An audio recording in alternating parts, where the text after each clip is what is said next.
So, Mary Alice, there's a lot of great space and characters that show that all move differently and really showcase the diversity of space life forms. Did that add a level of complexity to this film that from the technical component to bring it to life?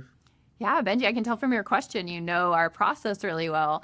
Yeah, I think when we started Elio, we wanted to really challenge ourselves. Pixar has made two other sci-fi movies, which are amazing, Lightyear and Wall-E. But one thing Harley and Adrian and we all talked about early on was like, could we create a space we've never seen before? And if you think about kind of older sci-fi movies, I think they're pretty limited by technology at the time. So it's often like a guy in a suit. And so we were like, could we try to lean away from bipedal and have all kinds of different aliens and how they moved? But yeah, so we did a huge, design pass, and we were very excited. But then you're right, we had to try to limit ourselves. There's still a tremendous amount of different rigs and different aliens, but that's part of the process. And even the Communiverse, just the scope of the aliens and the scope of that set were two things that we really pushed the boundaries on at Pixar. But our teams are so amazing. But you're right, because you have to learn how to use each rig and how each alien moves.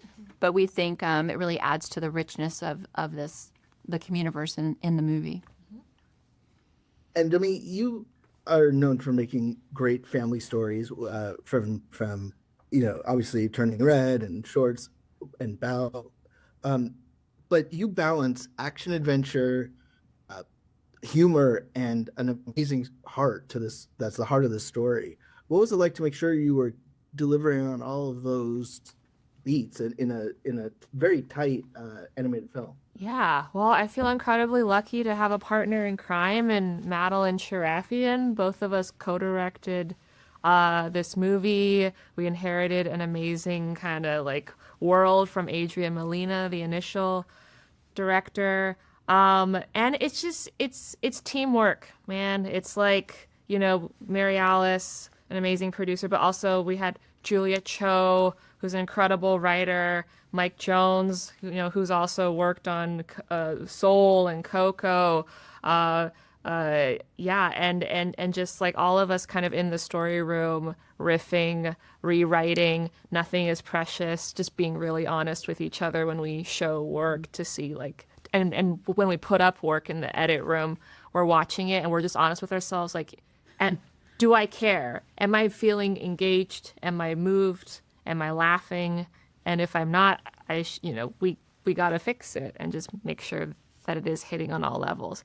But also just, I was excited to join this project because I've never done a sci-fi movie before. I love the genre. I love sci-fi horror. And it was really exciting for me to be able to kind of like play in this new sandbox and kind of, just like insert my own little, my own taste into it in a small way. But yeah, it was just, it's at Pixar, it's all about that collaboration and iteration. Yeah. And Madeline, obviously you go to the fantastic, out into space, but when you're they're at the base and you have references to Voyager, Carl Sagan provides voiceover. It's really grounded in the true sort of space exploration culture. Yeah. What went into making that part feel very authentic? Yeah, I mean, it's something that I love. Pixar movies have done this before. Like, I remember when I was young and I watched Wall-E, and there was a real clip from Hello Dolly in the film, and all of a sudden, it just grounds the whole movie in this sort of reality that I think Pixar movies are known for. There's always one foot in reality and then one foot in the fantastic, and I think that's what sets Pixar apart. And I love that when we were just researching what Elio would care about, what would he be reading, what would he be listening to. Of course, Carl Sagan would come up. Yeah, he totally watched Cosmos. Yeah, absolutely. And we also just felt that the Voyager probe was such a perfect metaphor for Elio as a character, that it's this lonely little craft, totally out on its own, pinging out signals, just waiting to be found. And it was like, oh my God, that's him. That's Elio.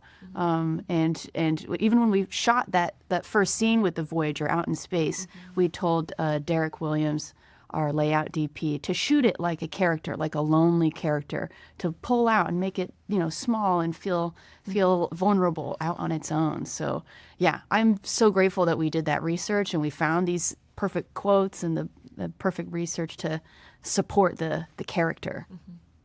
Well, congratulations! Thanks so much. It was such a fun to see the movie. I didn't expect to have a Momac reference in the movie. So first, in this movie, you have an obsession with aliens, and in your Disney Channel show, you oversaw an organization that investigated paranormal activity.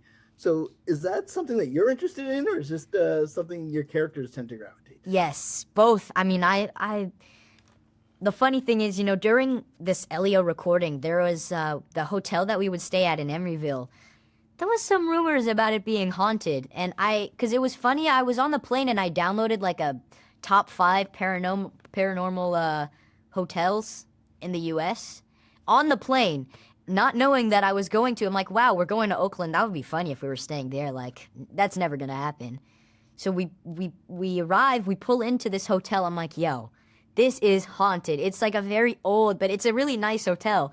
And although I didn't like see any, there were some like strange sounds. Like there was a lot of beeping, but that could just be like something in the hotel, maybe like a dysfunctional part or something. But yeah, I do love paranormal activity things and sci-fi and anything that has to do with space. Now, in this movie, you give quite the performance because Thank you. Elio goes from thrilled and ecstatic when he's being abducted, essentially, and also has some really moments where he's scared and down. What was it like to have to run that emotional gamut as you're doing these recordings? It was challenging at times, but it wasn't also too challenging because, Elio, I felt what he was going through, and I can relate to him in a lot of ways. And tapping into Elio Elio's almost like me in a lot of ways. And sorry, wait, what was the first part of your question? Well, you get excited, you're sad, and you have to give that performance, in the booth, right. And that must be hard to kind of run that whole gamut as you're doing these recordings. Yeah, yeah. Like I was saying, it is challenging at times, but having help from 2 amazing directors, Domee and Natty, they help me get through it, and they give such great directions to a point where it's like, if they say something that in your head would make no sense, somehow they put it into a way that makes sense, and then I get it and then deliver a take for them that they end up enjoying. And it's such a great dynamic between us. And the movie's about to come out. You're already starting to you're doing this press junket. We saw you recently at Walt Disney World for the launch of Cool Kids Summer. What's it like to get the excitement? I'm sure you've been working on this project for years, and now it's about to come out. What's that feel like for you personally? Super exciting. I mean, this is excitement that I've never felt before because, this press junket has been so fun. I got to go to Disney World for the first time, which was amazing. Got to go on some crazy rides and meet some of the co-stars for the first time. I got to meet Zoe. I got to see Zoe again yesterday. We were doing some press things together. And I got to see Remy at Disney World, and just, meeting all the people that you have been hearing for a lot of years. It's so refreshing to see them in person and meet them. And you no matter what happens, you have starred in a Pixar film that people will watch for generations to come. And you really at such a young age have quite a legacy already. And do you understand what it's like how exciting it is that people will be inspired by your performance? You've probably watched Pixar movies growing up, and you're now part of one. Yeah, it's a pinch me moment. I guess being a part of a Pixar movie, and watching all of them when I was little, but I still do, to this day. I love Pixar movies, and I'll rewatch them over and over again. But I feel like every time I watch it again, there's a new like Easter egg that I didn't see the first time. And that's what's great about these movies. And Elio is 100% going to be one of those that you have to watch like maybe twice to get it at the minute. I can't wait to see it again. There's so much I know I didn't catch the first time. So Yeah, congratulations again. And thanks for taking the time to chat with me. Yeah, have a good one. It was nice to talk to you.